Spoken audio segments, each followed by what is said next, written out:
Oh, no, let me tell you, Dr. Yoav Ashkenazy talking to you, every conversation with you is really tough. I'll tell you, it's hard with Avisagi too, and with a few other people, it's really difficult because, let me tell you, the second biggest fear people have after public speaking, which is the number one fear in the world, the second fear is looking stupid. You don't have that problem, but I do. I know that. Oh, you need to sell the channel, you say. I really don't want to appear foolish. I don't want to look stupid, and I have to say that speaking with you is quite difficult. I will admit that it is challenging. Don't exaggerate. Don't exaggerate. So guys, we started off today with some small talk. I'm hosting Dr. Yoav Ashkenazy again, a philosopher from Vienna and a Viennese Israeli. I don't know, let's define you. Everyone can take that wherever they want, but I think it's an interesting mix between the Austrian Viennese school and the sort of mainstream Israeli vibe. Look, we're having a very interesting conversation today, guys. I highly recommend you watch until the end because you might be able to understand things happening today. Through this conversation, we're going to take you to perspectives and angles you haven't considered before, and you'll really come away with a different understanding of everyday reality, maybe even political reality. We of course, don't deal with politics because both Dr. Ashkenazy and I are very far removed from politics. But you will truly understand many of the processes taking place in society because all in all, politics is also part of the experience. I call it the human experience. Yes. Absolutely. What does that mean? We are a political animal, says Aristotle. Yes, absolutely. I would like to start by discussing the major ideologies that we are all quite familiar with. How do we know them? From the street protests, from the news reports, we keep hearing they want to impose a dictatorship here, fascism, Nazism, populism. A strong leader will take over through populism. On the other hand, we have, of course, the deep state. I forgot the deep state. On the other hand, of course, there is also the matter of the fear. It is nothing but pure cronyism. Yes, and there is obviously all that woke stuff, the Bolshevism, and all of those various agendas. And where exactly did it all come from that it has become such a central part of our public discourse today? Honestly, when you look through the daily newspapers, you really start to see that if there are two sides in the struggle, let's say in Israel, the progressive side and the populist side, let's say only not Bibi, only yes Bibi, or however you want to put it, or in the United States, progressive Democrats versus Trumpy populists. They say this they say the same thing. But what are they saying? Someone is calling the shots from above. Within the various committees, in the making of bureaucratic decisions, in the passing of legislation over the heads of our parliaments, in the practice of making nepotistic appointments, in the process of bringing new people in, and in the constant changing of roles, you are constantly left with the impression that there is some sort of conspiracy lurking in the background, that things are being carefully orchestrated in the shadows and are being decided upon in advance, and just as you mentioned, quite consistently. If you look at Israel Hayom, for instance, they had an editor by the name of Amnon Lord. He is no longer the editor today. Instead, he publishes columns. There aren't many, almost every one of his columns warns against Bolshevism. If you look at Haaretz and their editorials, almost every other column talks about fascism. Both Bolshevism and fascism belong to a world that no longer exists anymore. A world where, first of all, there are massive working classes in every country that belong to the Organica. A world that has just emptied out its rural communities and is entering a crisis of tradition at this very moment. And people are suddenly arriving in cities and becoming individual in a sense. They are standing on their own. Some kind of major communal breakdown that just happened. A world where there is no protection for anyone, no welfare state, no developed human rights legislation, no actual protections for individuals, and a world where the main options are progress or restoration, going back. Some would say we need to move forward with the current arrangements, expand them, keep expanding them, and keep moving forward, while others would say we need to go back to how things used to be. In this world, it makes sense to talk about the struggle between fascism and communism, and we saw what happened with that, didn't we? We saw those forces collide. Is this truly the world we find ourselves living in as we reach 2025? Clearly, this is not the world we recognize as our own. Ours is a world of globalization, borderless capitalism, and the entrepreneurial individual. The welfare state may have lost power, but it persists across the West, less so in the United States, but it still exists. A world where the large working classes don't exist at all. I mean, they've become the middle class. By the way, you can see that with Trump voters. Trump voters are people who were working class and could live at an upper middle class level, and today they're not really working class at their core anymore. It's teachers, it's all sorts of people, and they can't even live at a lower middle class level. So if I'm an American woman, my father could afford 2 cars, go on vacations, and send 3 kids to college from a job in a mine or as a metal worker, or I am a teacher. And on top of that, I work 2 other jobs. I barely have a car to get around. In fact, I don't even drive. And just to put my kids through college, I have to work at a local supermarket late at night as well. That is really what it has all come down to.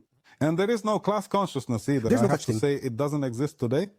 Because of globalization, production and labor also move to where it's cheapest, and they move at lightning speed. China isn't the one producing today. Vietnam is, and even cheaper than Vietnam is Bangladesh. And we've been seeing this since the 90s. How it moved to China, how quickly it shifts. And now China is running into a problem where it lacks a skilled workforce. What was once a purely Western problem, right? I mean, we see that things have changed completely. We don't have the same social situation. In fact, we have a situation where countries don't control their most important policies at all because they don't control immigration, they don't control labor, or the movement of essentially where exports go. They don't control it. They can't control unemployment at all, or anything like that. And they don't control the climate, which changes things. Yes, we will sometimes talk about the late Bronze Age collapse. What is the late Bronze Age? It's cataclysmic climatic events that change the whole world. Today we're in a situation where, well, the climate is also having a huge impact on things. For example, it causes droughts. The entire Arab Spring could have started from a series of droughts in Iraq, right? And we have no control over that.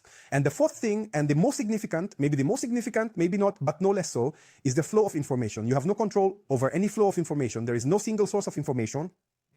And the political system has changed. Once, if someone wanted more regulation, they went to the left, and if someone wanted more openness, they went to the right, and that worked until 1975. Today, the BB's populists are railing against the chief of staff. That is not something they could have even imagined in the 80s, in the 30s. In the 30s, for populists, the state was sacred, or the leader. If you want, in the case of Nazism, yes, what is it that we are even talking about? I mean, that is it. The traditional attack is populist, and it's an attack on the establishment, on the institutions. It used to be that progressives, everything flipped, and suddenly progressives, especially here in Israel, you see it, they're rushing to defend the courts. Now we find ourselves in an entirely different situation now. Everything has shifted, yet people continue to react as though it were the exact same scenario, acting as if we were still living in our old familiar world. And so the inevitable question arises, why is this happening? Why do we remain trapped within a world that has long since ceased to exist? Beyond the simple question of why, then, what is the deeper significance of these matters? What are we actually rejecting? To understand what we are rejecting when we turn to the metaphor of fascism or Bolshevism, we need to understand what fascism and Bolshevism promise us, that life in a liberal democracy today does not provide, and which we feel a need for. And for that, we need to understand the conception of time of the great ideologies. Now the question is, at what point would you like for us to begin our discussion regarding this matter? I think I would like to perhaps offer a sincere apology to all of you watching here today for all the endless talk about Trump, Bibi, the woke agenda, and all that exhausting noise, as well as Starmer and Putin. I want to perform a complete backflip, diving deep back into the annals of history. Actually, going back even further, I honestly don't even know, perhaps to a time long before Suma. Well, that is really quite interesting. Why don't we head down there together? The local cultures are really something else. What sets all cultures apart from the hunter-gatherer cultures we know? Yes, we've studied living hunter-gatherers. We can't exactly bring the dead here to talk. We have some of their cultural traces, but they don't have writing. We don't from what we know from history, archaeology, and anthropological research of tribes and groups. As far as we know, every culture in history is built on a myth whose purpose is essentially to soothe anxiety, to close off the open-endedness of time so that the future, so that the structure of the world remains stable.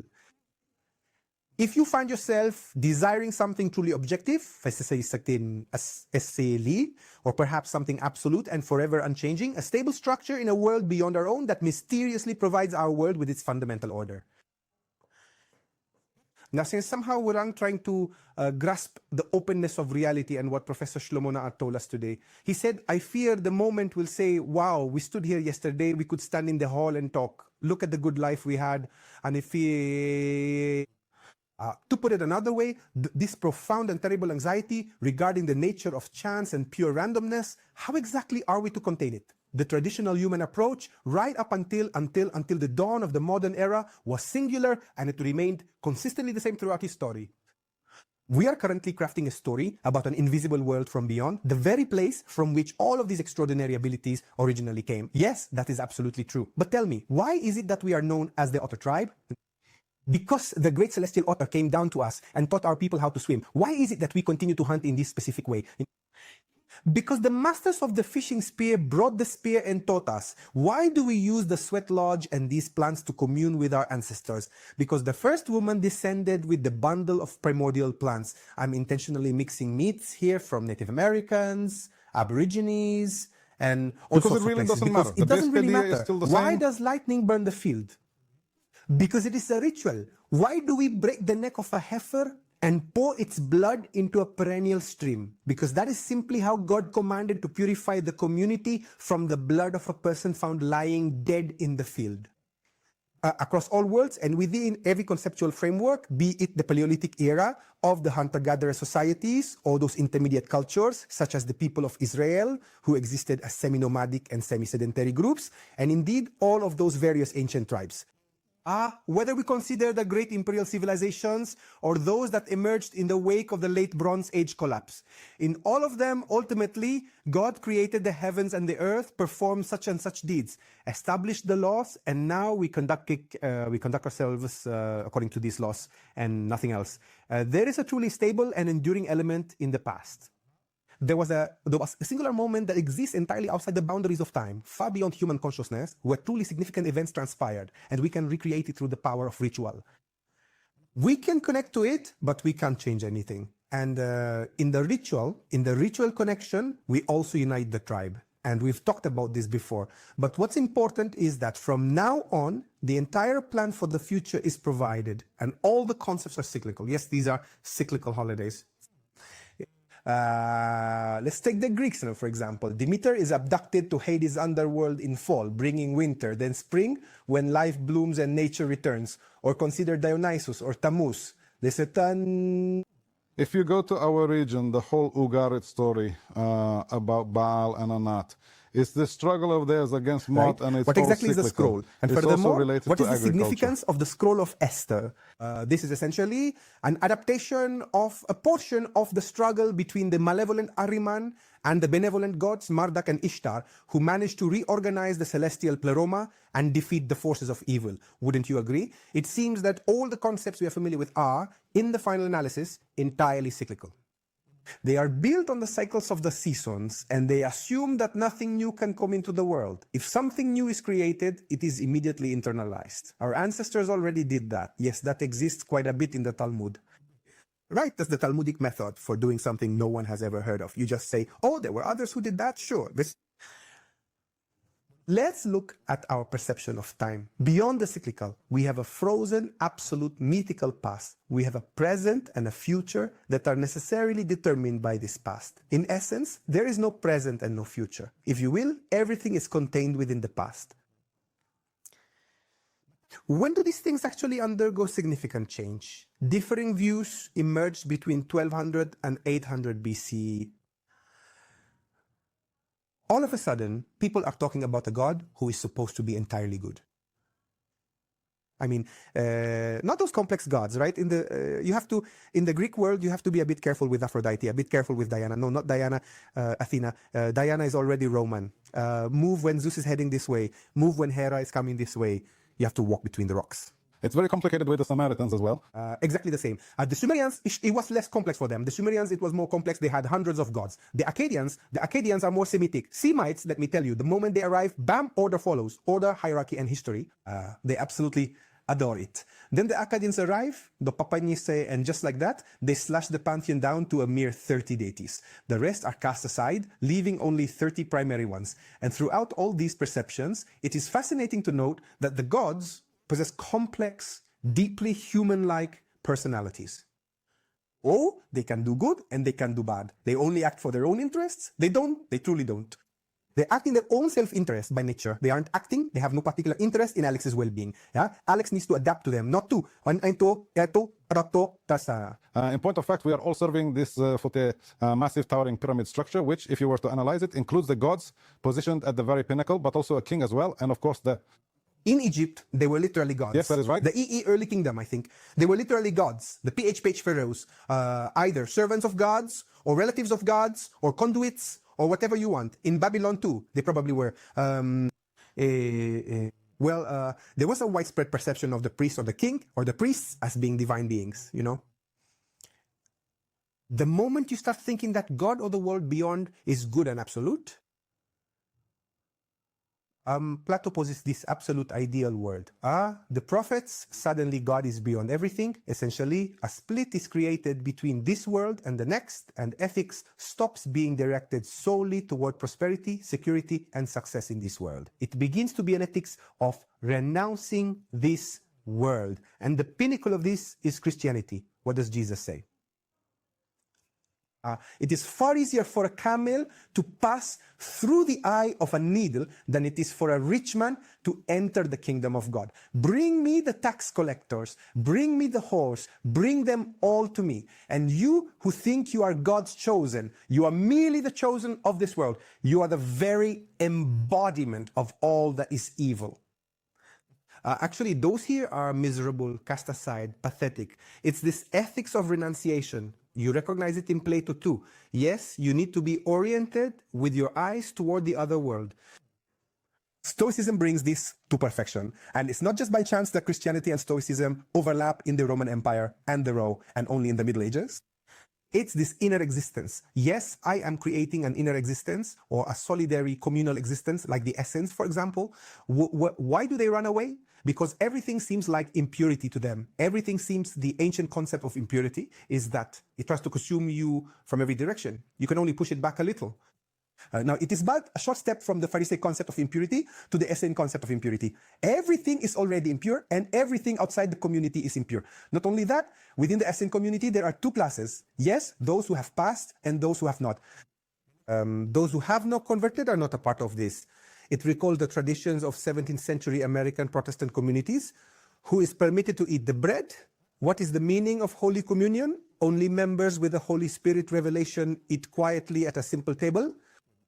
Meaning that this requires some kind of, there are even distinctions within the group between a pure yes and a pure no. So we already have a different ethics of renunciation. And from this, of course, a conception of the human begins to emerge. Yes, because ultimately we start thinking of the human being as some kind of function, either of being in God's image or of God having created him. Eventually, it becomes an ethics that is actually directed toward individuals in general, not toward the ruling class and prosperity and that's what Nietzsche is always lamenting. What is Nietzsche really telling us? He says, listen, friend, this is all a massive conspiracy. We were once strong, healthy, blonde beasts doing whatever we pleased. A bunch of priests came along and flipped our ethics on us. They took our internal emotional evaluation system, twisted it, and turned it upside down. Back in the day, Alex would see that he beat Yoav and subjugated him and was proud of it. Today, he feels a sense of guilt when he sees something like this. Why? Because they overturned his entire system. And Nietzsche says, let's return to that and engage in total war. And who takes that into their own hands? Hitler, total war. The first politician in human history who is consciously, maybe Genghis Khan. No, not Genghis Khan, someone even crazier, Attila the Hun. Maybe it was that kind of thing, just constantly killing and burning. That's how people like to think of the Mongols. I don't know enough about it, but Hitler is the first politician to say, did it directly, I'm good with perpetual war. Let's do this all the time. And that's where Nietzsche is definitely speaking. But these concepts of the prophets, of every human being, as if every person is in the image of God, every individual suddenly has some kind of right, some rights in the world, some life as sacred. Social laws that start? Social laws. The king is subject to the law. What is this Magna Carta? Are you mad? And the king, where does law start? Or things, or the God as perfect good, or yes, or let's say we're all the same, like with Plato, because we have the same ideas. Yes, that's also a way to unite, or and also, by the way, the beginnings of modern science too. Yes, I mean, we are talking about the pre-Socratics, right? Like the idea that everything is water. They explain the natural phenomena by using something tangible and visible. It feels almost modern, but then there's a distinctly scientific element to it. Later, they adopted the concept of the atom, an indivisible unit. And that is exactly what the word atom means, something indivisible. And all these things don't really affect too much of the average person's consciousness because they remain within certain religious elites. Even in my own house, you see, there are Pharisees, there are Sadducees. The Pharisees are the ones who most want the democratization of holiness, meaning they want to spread a bit so that more people will live in purity, sort of. It really feels like a reformative process, as if you're craving it more every single day. Yes, and there's a specific perspective here, a fundamental view of humanity that's truly egalitarian. See it now? It's similar in a way to the Reformation in Christianity later on. Like that, but if you want that already exists in Parashat Kedoshim. Once God says, and I will be sanctified among them, why do you need me to be sanctified, brother? And when this idea that these are moral facets, that somehow when the community takes them on, it expands and becomes its way in the world. And that is the meaning of the word sanctified, because holiness is the essence that defines their being. It's a scandal in the ancient world that he holds such a distinct ethical framework. I share his ethics, and through my actions, he is fully realized here. It blends Neolithic, Paleolithic, and axial concepts with his own innovative ideas. And this Mukbang, I have never seen anything like this. And this is what most of Chazal is built upon. This is what it is built upon. Yes, that is our reality. These concepts do not translate into effective political governance and therefore not into broad social awareness. It is not necessarily the case that they fail to enter into our consciousness at various different levels of depth. Indeed, however, the entity that ultimately steps forward to take up the mantle, to carry the baton, is Christianity and Christianity. In interaction with the Roman Empire and later with the pagan tribes in the first centuries, it is what produces the European Christian civilization that leads into the Middle Ages. It starts with the Carolingian Renaissance. I mean, in the 9th century, I think, and it essentially creates a dual-track society. What does that mean? In the upper tier, they are non-secular priests. There's Alex, he's a non-secular priest or a monk or a pope or whatever. And in the lower tier, there's Yoav, who's a warrior or a farmer or I don't know what. Alex lives in an almost modern world. He has a group of people with him. Each of them sees themselves as an individual, their salvation as personal. He is a person in his own right. He stands now in the presence of God. In a way, he stands before the face of death. He truly needs to find a way to redeem himself. He is in solidarity and friendship with another group of people like him, but the people are not. The people live in an enchanted world where the community is the agent, not you. There is no death at all. Now, we sit here with the dead, that's much like those tribes who keep them at home. Some Asian tribes keep the dead for 2 whole years, constantly talking to them. For them, death simply does not exist. It is like those Greek women at graves or my family, Yoav, eating by the cemetery fence after a funeral. It is a long-standing Jerusalem custom, a true deep communion with the dead. This is a denial of death. This is the view that the living community is a cyclical world. Yes, that everything repeats itself and the dead continue to accompany us in different ways. They aren't really, death is present. When do we start feeling the change in Europe? Christianity can't do that. It's a transcendent religion. It has to. There must be, and that drives these principles from below because it's in its essence. Because Jesus starts by saying, you are free, that I am within you. You can connect to me on your own. Child, woman, slave, it doesn't matter who. He starts by him equalizing. Yes, that's their idea, that the New Testament is about the heart, within the heart. Exactly. They push this, of course, from and prophecy in his time. Everyone has the same heart. You don't have to be a member of this or that community. You don't. You must come to me from within. And the moment Augustine makes his move, that everything must pass through the interior, Jesus becomes that possibility of the eternal personality in everyone who can connect to it and to redemption and the inner conscience. The move is complete.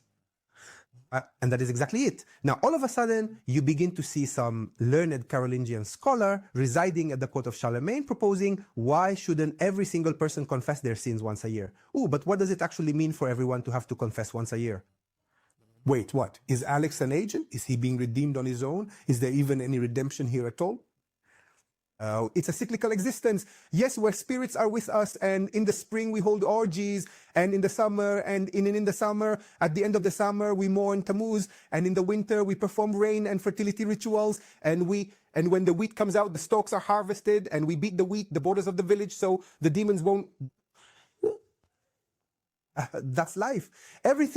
Everything has a personality. That personality is scattered across every detail of nature. Every single detail and every animal is connected somehow through myth to the world beyond. If there's a water otter, then a tree has desires too. In the Middle Ages, I would bring a bush and say, this bush made me sexually harass Alex. It's fine, because that's what the bush wanted. That's an argument. That's a valid argument. It's fine. It's allowed. They did it. They brought animals to court. We can no longer think in that way. We'll get to the question of why in a moment.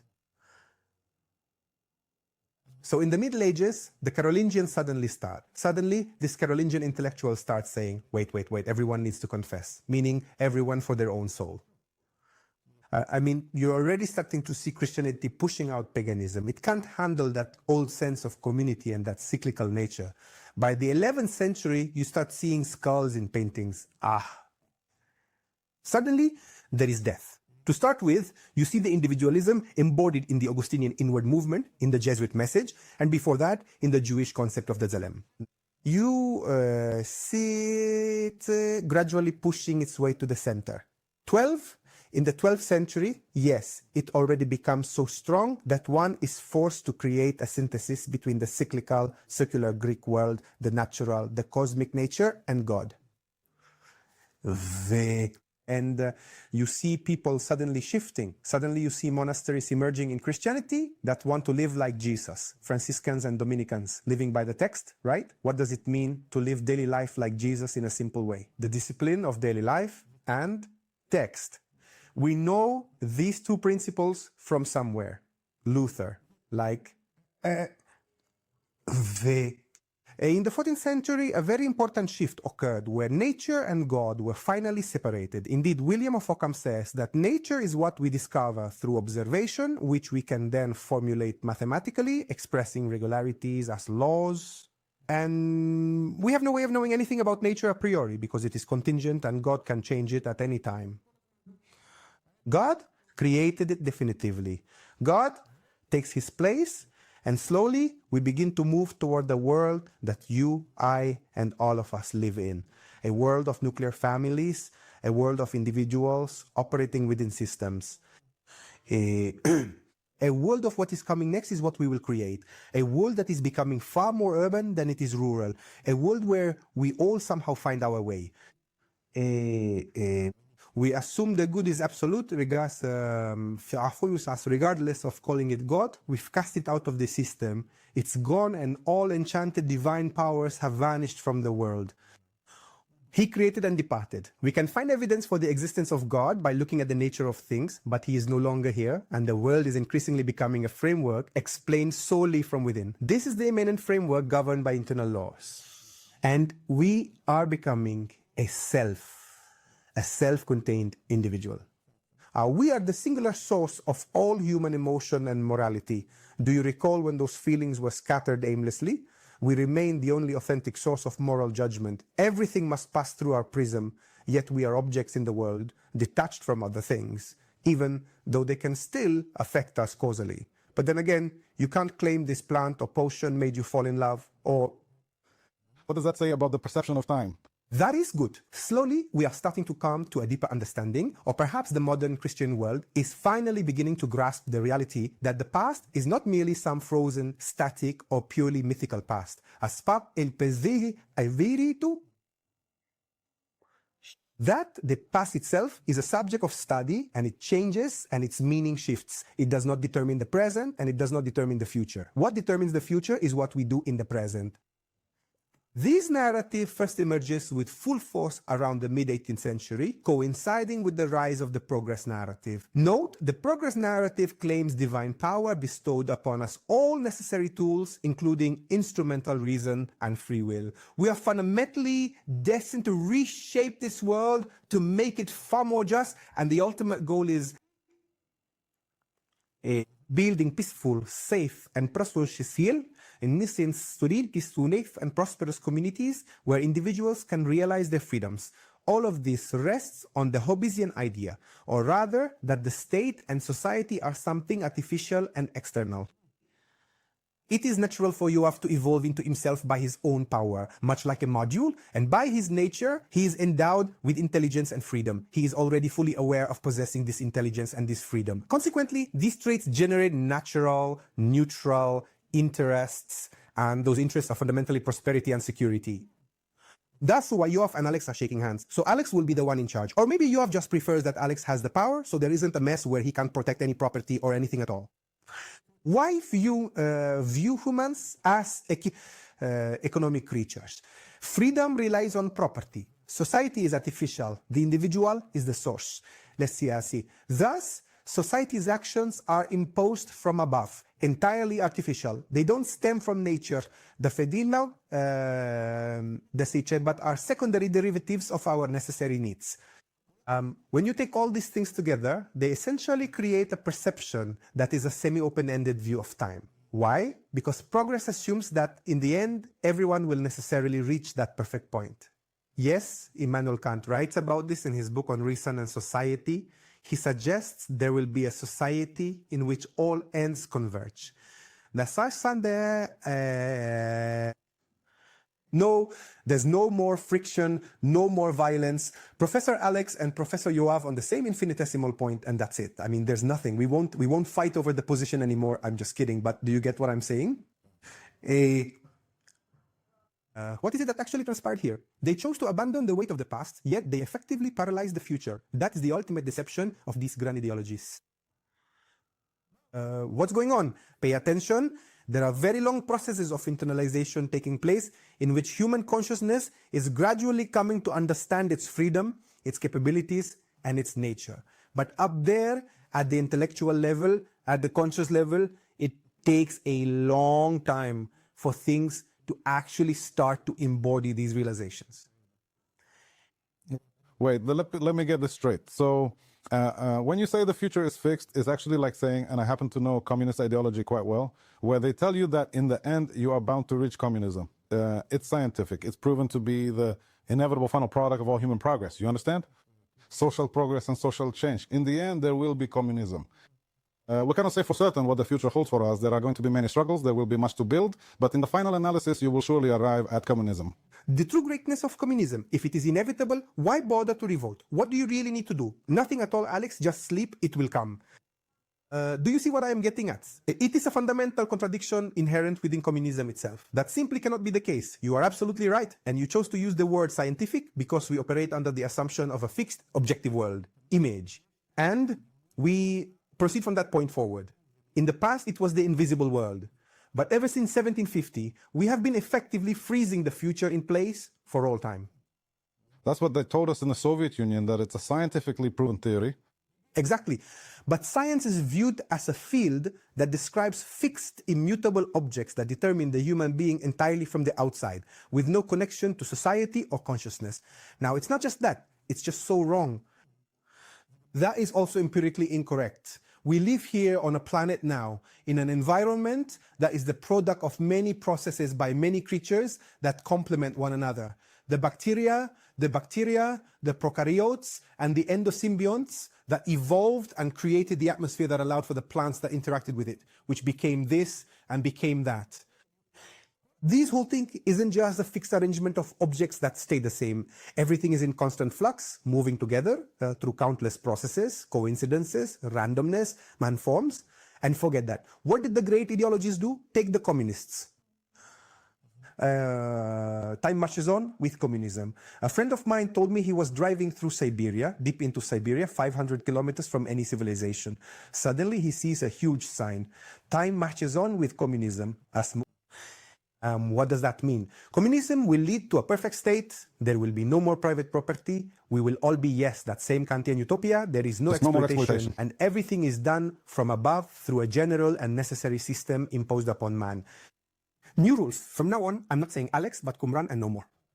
Which is to say, in the language of communist philosophy, you contribute whatever you are able to give and you receive whatever you happen to require. If only that were possible, even on the kibbutz, it doesn't really work anymore.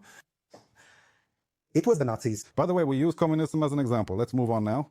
The Nazis say the same thing. Yes, read the letter Himmler wrote to his officers. Yes, the land, the dream of the future Reich is that the future Reich will lead to a perfect state where everything will be like a dream. You'll be in fantasy land free of reality's friction or anger. In truth, Nazism was a kind of liberation. You had to stay drunk from interviews until night, reach a good hangover, wake up, raise the stakes, and drink more to escape the ordinary, the day-to-day was always frayed, open, breaking, mixed, never pure. With everything changing and moving, everything that stresses us out, everything that is the structure of anxiety, if you will. And the fascists also talked about the perfect state, right? I think that both fascism and Nazism are like just a subset of the ideology of fascism. They talk about how they supposedly identify what's preventing society from living in an ideal state, and they always envision some kind of imagined ideal past. Yeah, every fascist movement usually has a myth like that. Yeah, and then they say, sure, we'll neutralize what's in the way, and we'll give people the right education. Okay, everything would be fine.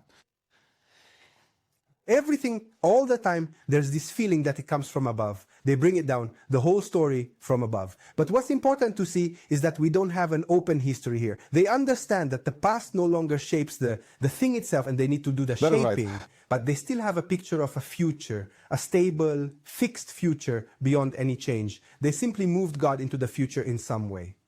Right, if you really want to see their posters, they'll show you. Where is this all going to end? I want to tell you something. I want to tell you that progress as an ideology exacted a heavy price long before them, even before it was fully aware of its own nature, costing no fewer lives. Consider all the colonialism and everything that followed. Before that, imperialism stemmed from the idea that we, Christian civilizations, reached a neutral state, shedding stupid, idiotic traditions, stripping away useless layers to reveal the pure, natural, absolute structure of man, and now we must educate the rest. Don't want to be educated? Come here, let me teach you. There's gore, there's brutal beatings, there's torture, there is no problem at all. The rejection, the ability, notice how well this fits, by the way, with the Christian history of redemption. Yes, we have it. We need this state in the end. Actually, we have not yet truly managed to move past this particular situation, and I want to demonstrate exactly how liberalism itself continues to remain trapped within those very same positions. The response of liberalism after the Second World War was, to a large extent, to entrench itself in the ideas of science as describing necessary and universal structures. And separating this science from the discussion of values and emotions, saying there are facts and there are values, so we can say, okay, in terms of values is all relative to the culture, to the individual. But they are also facts that dictate things. And then they position negative liberty, the ability, yes, to act as a natural ability, and they say, we are going with the natural ability of negative liberty. What is negative liberty? Everything that is forbidden to be done to Alex. The right to go where you want, to work, to join. And the communists invented positive liberty, imposed it on people, and are tormenting them. That is to say, don't they see that the idea of negative liberty is also a cultural interpretive construct because they want to say we are on the side of necessary nature and science? Let's call it Berlin. He wouldn't say it, of course, but that is what lies at the foundation of his distinction between positive and negative liberty, and the entire concept is structured around them. Yes, adversarial things were created, but most importantly, in the West, from the late 70s onwards, the market became God. The market dictates everything. Both progressives and conservatives have become neoliberal in some way, at least in that they accept the market as the arbiter and view the individual as an autonomous entity playing within a system. Progressives will say the system is terrible and that it coerces and destroys them. The neoliberals will say the system is excellent, that it enables freedom, but both agree on the nature of the system. And in both cases, all they've done is move God or the fixed image from one place to another. Now, the market is God, the individual is the autonomous one. Isimisa, he plays games. Society is an artificial thing, and the point is to accumulate.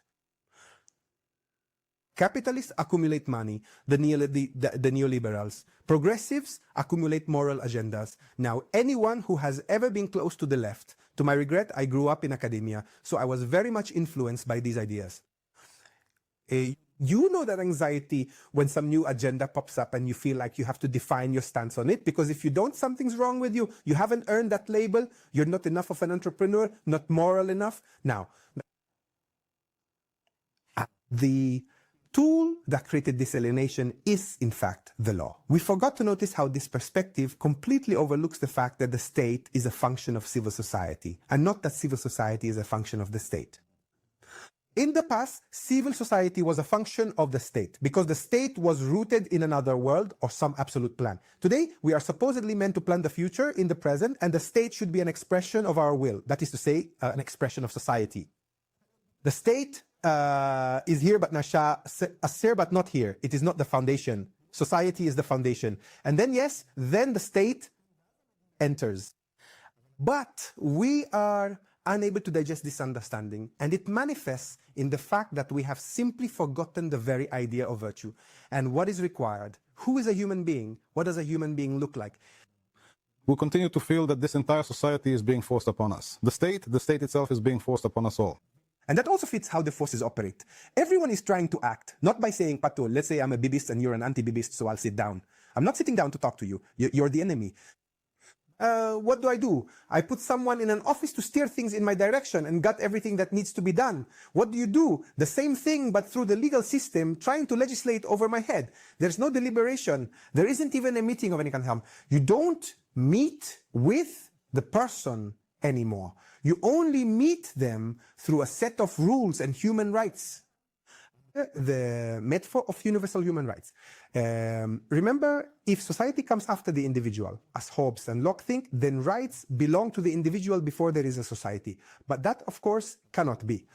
Society always comes before individuals, but in the liberal myth, rights belong to Alex as if he were a natural being outside of any framework, and what that causes is an endless expansion of rights.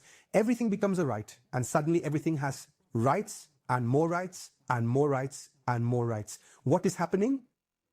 The law is increasingly permeating every aspect of our lives. The ancient metaphor for law, or the Greek concept, is that it sets the boundaries of the game. Take the Chinese, for example. They release a policy report every 5 years. It's incredibly broad, and anyone who is Chinese knows how to read it and knows where they have room to maneuver and where they'll end up in trouble. They are playing the game, and they are playing the fringes as well. This is certainly not the law that defined the very essence of our modernity. And now, all of a sudden, they want to dictate every single aspect of our lives. They are going to tell me how I should speak and which specific pronouns I am allowed to use. Actually, you people have completely lost your minds. Oh, I saw someone online yesterday asking why we don't make cheating a crime. Just look at where we've come to, that it's obvious to them that this is the only tool. It's alienation from the system. It's a failure to recognize the system as a product of our own will. And it leads to clashes that can no longer be bridged because each side is pushed into such a Manichaean view of good and evil. And now you are absolute evil on earth. You're not someone I engage with. You're not a citizen. You're not a brother. You're not a friend. You're nothing. You only want evil, and you are trying to achieve it through external means that force me. I mean, the most essential lesson we should have learned in modernity is that the state is a product of society and our collective will. And society is the natural entity from which we emerge. And society precedes the individual. We haven't managed to digest this basic fact. We continue playing these same tired neoliberal games, much like figures such as Elon Musk, who truly believe they are chosen by God himself. And look at how he acts. He is capable of saying and doing things because he thinks he is God's gift. He succeeded. He is that entrepreneur who played the game. By the way, he is truly an exceptionally brilliant person. He poses a problem for every honest person because Elon Musk is not just any billionaire. It wasn't Soros who sold property in Europe after the war, made money, and then played the stock market. No, Soros is an impressive man too. As much as I don't like him, he is an impressive man. We are talking about a man who founded companies that have fundamentally shaped the future. You know that better than I do. He took his last 100 million from PayPal to revolutionize space, boldly claiming that space shuttles would be gone in 20 years. Who in the world would have tapot abi of something like that, and now he is a primary supplier for NASA. Yes, and today everyone is bothering him, even the Chinese. Not to mention Tesla, but there are endless things. He really is an exceptionally impressive person. And look at how this culture, which enables the autonomous individual entrepreneur, who is like a player, like in Tron. Do you remember the movie Tron? Inside a system, tick, tick, tick. And whoever manages to achieve the most is the real son of God. He got his credentials from a completely inhuman system. People often forget that everything begins with interaction and that all human systems are really just ongoing interacting processes. Instead, they build these rigid absolute frameworks driven by a puritanical need for purity, a tendency we can clearly see reflected in our universal rights as well. It's spreading. Liberalism can't seem to break free from the mandate to liberate everything. Everything must be liberated. Every structure must be dismantled. Every tradition must be, and this attack on tradition is also an attack on our imagination. And this attack on the imagination leaves us unable to imagine a different future. And we also imagine the present in a distorted way as a power struggle. And that, from my perspective, is essentially the philosophical background encompassing both the synchronic and the diachronic dimensions for the crisis we are currently experiencing. I am not entirely certain if that was sufficient. That was really great, but there is something else I would like to ask you, if you don't mind. Dr. Ashkenazy, please know that we are standing with you not just when the cameras happen to be rolling, and I certainly will not be repeating everything that we discuss in our private conversations. I really do not know what I am to think. But regarding what I mentioned earlier, this entire system we're discussing, the individual, society, the state that organizes us, liberalism, neoliberalism, hasn't this whole model finally reached its absolute end, and perhaps a different one will now emerge? I have no doubt that the neoliberal model has fully exhausted its capacity to contribute. However, that does not mean it will cease to shape our daily lives. You see it every single night. You observe countless lights scattered across the sky. Yet, all of that brilliant light does not actually exist. Those distant stars simply do not exist. They died, but the light still affects us. And you think about how much this night light influences you and the shift from night to day. But there is no such light. The moon exists. All the suns are dead. They once were. So we must remember that. The thing is, there is no doubt that the current models have lost their power, that you can no longer talk about isms and ideologies out of nowhere and try to jump outside of tradition and culture. But unlike you, or figures like John Lennon, and even someone like Karl Marx. Which company did you put me in? I put you with the big shots at the company. Don't say I didn't. I love John Lennon. What is it that absolutely everyone in the world seems to like? Well, it turns out that everybody, without exception, really likes John Lennon. And personally, I don't believe the nation state is an artificial construct. Note that the argument for discarding the nation state is based on the assumption that it's just an artificial construct, the one we discussed earlier, an artificial structure imposed upon our nature. Imagine all the people living life in peace, living for today. That is pure Kant. It's really 18th century utopian visions. Oh yeah, what does it say? Oh yeah, how does Marx put it? There won't be any friction for Marx. Once we liberate labor from the alienated work that's been imposed on it and the alienation, and we get rid of property, and the bourgeois class loses all its individual rights, and so on and so forth. Nice, pleasant ideas. Oh, I don't think so. I believe that universality is an artificial construct and the state is an organic product of a society. And I do not believe that any state is identical to another. I believe they can be similar and they should learn from one another, to be in synergy, to engage in dialogue. But I believe that what you're suggesting, I'm intentionally addressing your suggestion directly because I assume many are thinking about it. It's a product of signals that push toward faceless universalization. Alex remains Alex of Russian descent from Beersheba with his own story. Yoav remains Yoav of Mizrahi descent from South Jerusalem with his own story, and his community will always be unique. I grew up here in Jerusalem, place of many, many communities. Even within every community, there is another. I grew up between national religious, Haredi, secular Ashkenazi, and both secular and religious Mizrahi worlds. I really drew from all of them. In a way, I am a specific combination of all these worlds. And I wouldn't want to give up on all these communities. I think they are the expression of our multifaceted nature, and they are what allow for the creation of more special people. Special individuals are a product of unique communities, conditions, and time. I have no desire to give up these structures, and I don't see them as artificial. Quite the opposite. I see this proposal as artificial. You see, you took big steps, but only to attack all the way. Don't worry. I understand what you're saying. I believe, but... Quite the opposite. You're the blockchain guy. Explain, give us the theory. Come on, I mean, if I get into it now, it'll take an hour to get into the theory. I actually like hearing people who don't agree with me because... That's why also, me too. And that's why I wanted to hear it, but I won't agree. By the way, I don't think communities will disappear. I'm talking about the state, the nation state. That's because you don't see the state. It will disappear. You don't see the state there will as still something... be people in Beersheba. But that's because you don't view the state as an organic entity. I think the entire West and most of the world has already internalized the concept of individual liberty to a sufficient degree that it's now a communal foundation for almost every commune. It's part of the foundation for every community. Now we're negotiating what that looks like exactly in every place, and it will never look the same, and that's perfectly fine. That's our only path. We lost axial age insights to modern neutral structures like the Protestant separation of church and state. In Catholicism, you're born into a divine community, not choosing God. No, within the Catholic faith, it is the same. It is the very same system. There is simply no other system here. That is precisely correct. Not with the Protestants. The state is, you need to be free from any political constraints to choose the right faith. Now, people think that the separation of church and state comes from nowhere, that is neutral. No, it's a Christian structure of society, which is essentially what secularism is.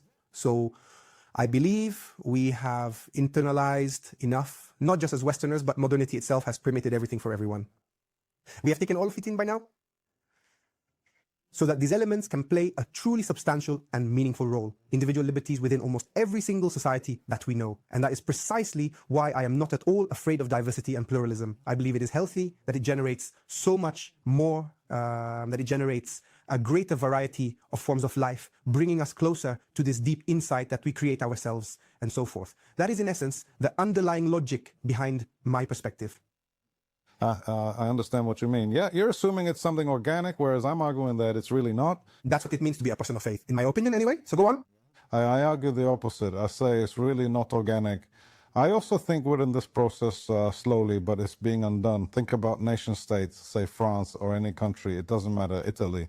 Back then they were... I see, but liberalism dismantled them. The need to be universal all the time, so you lose everything. So what is the difference between England and France? After all, if it's the same atomic individual, they're interchangeable. If it's the same subject of rights everywhere, and it's the same universal rights, and it's the same, anything but unique. Do you see what I'm saying? I can replace Alex. That's the big problem with Christianity, by the way. Like, it creates this structure from the start, then it makes us all identical in some way. Then once you take that to a full-blown, complete conception of a human being, both body and soul, not just the part. So what do you get? You get him, those same robots. The opposite, everything you say, I see the opposite in some way. It's good that way. It's good that way. Listen, but that's exactly it. What's happening now is the story of liberal democracy. Marcel Gauchet says this, by the way, and I'm halfway with him, not entirely. It's tied to this ability of yours and mine to sit and talk about things, and we really do see things differently. If you and I are talking about atheism right now, we see things differently. On faith, we see things differently. On the state, we see things differently. On rights, maybe we'll agree on rights, but we truly see things from such different perspectives, and we actually sit down in a room to talk about it, building upon each other's ideas, and we are willing to change. That is the real story. It is not about putting up some kind of armor saying I am absolutely right, and now I'm going to make everyone to be like that. What even is that? They used to say that the Soviets, that the Americans that the Soviets build a tank and put the person inside, while the Americans put the person inside and then build the tank around them. I'm with the Americans. I've seen it the other way around. Well, that is... Look, I am going to keep on arguing with you about this for a while, but honestly, it is a very interesting point you have made. I really think that... I agree, but we might be the only ones with no viewers. We'll see. My friends, please like, subscribe and share this video. I'd truly appreciate it if you join our Patreon page. It's the main way I can keep producing this content for you. Thank you so much for your continued support. I'm Dr. Yoav Ashkenazy. Thank you very much, Alex. Thanks again for watching. I find this truly amazing. תודה רבה.